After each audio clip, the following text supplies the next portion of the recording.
خلیج میں جاری جنگ جو ہے اس میں کچھ تھوڑی سی اس کی رفتار کم ہوئی ہے، سست ہوئی ہے، اور اس کے اوپر زیادہ تر ماہرین کا کہنا یہ ہے کہ یہ جو رفتار کم ہوئی ہے یا پیس کم ہوئی ہے وہ ایک بڑے حملے کا شاخسانہ ہے یا کسی بڑی ایکٹیویٹی کا سبب بننے والی ہے۔ امریکنز جو ہیں ڈونلڈ ٹرمپ 2 دن سے ایک بات مستقل کر رہے ہیں، اور ان کا کہنا یہ ہے کہ ہمیں پہلی تو بات یہ ہے کہ مشتبہ خامنہئی ایز اے سپریم لیڈر قبول نہیں ہے، بلکہ کوئی بھی اس رجیم کا آدمی ہمیں قبول نہیں ہے۔ ہم اس کو گورنمنٹ دیں گے ایران میں جو ہمارا بندہ ہوگا، اور ہماری مرضی کے بغیر یہاں گورنمنٹ نہیں بنے گی۔ اور اس کے بعد انہوں نے ایک بات جو اور کی ہے وہ یہ ہے کہ وہ ایران کا نقشہ پہلے جیسا نہیں رہے گا۔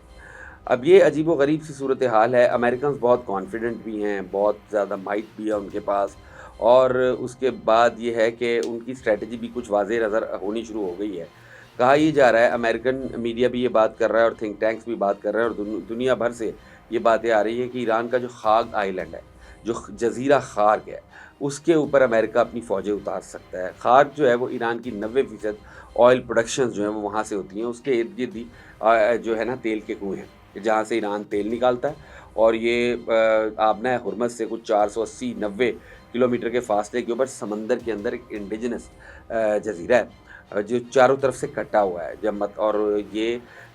ایک 4000 سال پرانی تاریخ رکھتا ہے یہ جزیرہ۔ 8000 لوگ یہاں پر رہتے ہیں، 90% ایران کی آئل پروڈکشن یہاں سے ہوتی ہے، اور پیلمیرا جو تہذیب ہے اس زمانے کو یہ ریپرزینٹ کرتا ہے، اور بہت پرانا جزیرہ ہے، اور کیا کہتے ہیں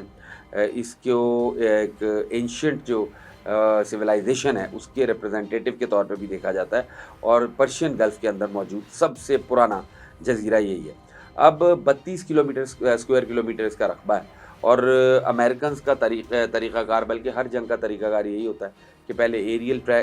حملہ کیا جاتا ہے، پھر ٹروپس کو زمین پہ اتار دیا جاتا ہے۔ اب اگر امریکہ خاک کے اوپر اپنی فورسز اتارنے میں کامیاب ہو جاتا ہے تو پہلی بات یہ ہے کہ وہ اس کا عملی آغاز کر چکے ہیں۔ وہ گزشتہ 3 دن سے جو ہے وہ ایران کی جو تیل کی تنصیبات ہیں ان کے اوپر حملے کر رہے ہیں۔ تہران میں جو سب سے بڑا آئل ڈپو اور ریفائنری تھی اس کو ٹارگٹ کیا گیا ہے۔ اس کے بعد تہران میں جو ڈی سیلینیشن ان کے اسپاٹس ہیں یا ڈی سیلینیشن جو ٹینکس ہیں ان کے اوپر بھی حملہ کیا گیا ہے۔ وہ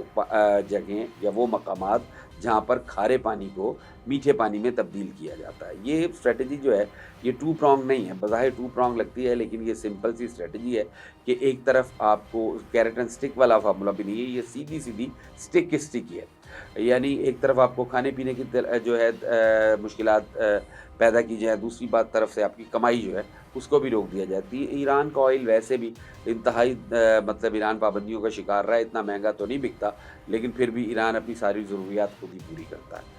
اب اگر پھر ہم بات کرتے ہیں خارگ آئی لینڈ کی، اگر یہ خارگ آئی لینڈ کے اوپر قبضہ کر لیتے ہیں تو ایران کے لیے بہت زیادہ مسائل پیدا ہوں گے، اور یہ عملی طور پہ آغاز ہو جائے گا انویژن کا، گراؤنڈ انویژن کا۔ امریکنز کا پلان جو یہ اس وقت ان کے ٹی وی چینلز پہ بھی ڈسکس ہو رہا ہے اور اسرائیلی ٹی وی چینلز پہ بھی ڈسکس ہو رہا ہے، وہ یہ ہے کہ خارگ کو کاٹ دیا جائے، وہاں پہ ان کی آئل پروڈکشن جو ہے وہ ساری کٹ کر دی جائے، اور وینزویلا کے پیٹرن کے اوپر جس طرح وینزویلا میں امریکہ نے کیا تھا ان کی ساری آئل پروڈکٹس پہ قابو کو پا کے قبضہ کر کے اور کہا تھا یہ تیل ہم بیچیں گے، اسی طریقے سے یہ خاک میں بھی یہ منصوبہ بندی کر رہے ہیں۔ اس کے بعد آگے آ جائیں، کردوں کا جو علاقہ ہے ایران، عراق، ترکی اور شام، ان کے اندر جو ایک ایریا ہے جہاں پہ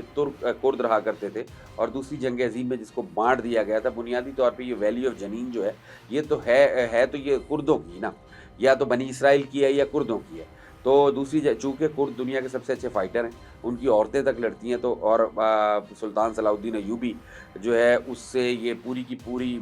جو جوز ہیں، جو کرسچنز ہیں، یہ بہت برے طریقے سے خائف تھے، خوفزدہ تھے۔ انہوں نے یروشلم فتح بھی کیا تھا، صلیبی جنگوں کے فاتح بھی وہ تھے۔ تو کردوں کو سزا کے طور پہ دوسری جنگ عظیم میں یہ کیا گیا تھا کہ 4 ملکوں میں بانٹ دیا گیا تھا۔ کرد آج بھی اس خطے کے سب سے مضبوط کینڈیڈیٹ ہیں، ترکی سے تو ان کی ڈائریکٹ لڑائی ہے۔ تو کہا یہ جا رہا ہے کہ ایران کا کچھ حصہ جو ترکی میں آتا ہے، جو کردوں والا علاقہ ہے وہ بھی کاٹ دیا جائے گا، اور عراق میں جو کردوں کی بیلٹ ہے اس کو بھی کاٹ کے ایک چھوٹی سی صومالی لینڈ کی طرز کی اسٹیٹ بنا دی جائے گی۔ پاکستان کے بارڈر کے اوپر جو سیستان کا صوبہ ہے وہ بھی کاٹ دیا جائے گا۔ یعنی امریکنز ایک پوری پلاننگ کے ساتھ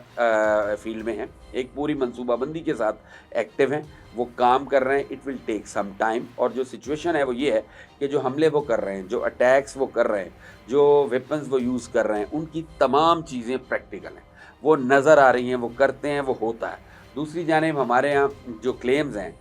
وہ تقریباً وہی والے کلیمز ہیں جو بھارت کرتا ہے، جن میں حقیقت کوئی نہیں ہوتی. اے آئی جنریٹڈ فوٹیجز ہوتی ہیں، سوشل میڈیا کی بڑکیں ہوتی ہیں، حقائق ان میں نہیں ہیں. اور لیکن ایک چیز اس تمام صورتحال میں جو تھوڑی سی حوصلہ افزا ہے وہ یہ ہے کہ مشتبہ خامنائی کو سپریم لیڈر بنانے کے بعد تہران کی سڑکوں کے اوپر عوام کی خاصی بڑی تعداد باہر نکلی، جس نے اسی موجودہ رجیم کے ساتھ اظہار یکجہتی کیا اور یہ کہا کہ ہم اپنی موجودہ حکومت جو ہے اس کے ساتھ کھڑے. یہ ایک سٹرونگ پوائنٹ ہے. اگر حکومت کے ساتھ عوام کھڑی رہے گی تو امریکہ جو اپنے ایول جو موٹیوز ہیں ان کو اتنی آسانی سے شاید حاصل نہ کر سکے.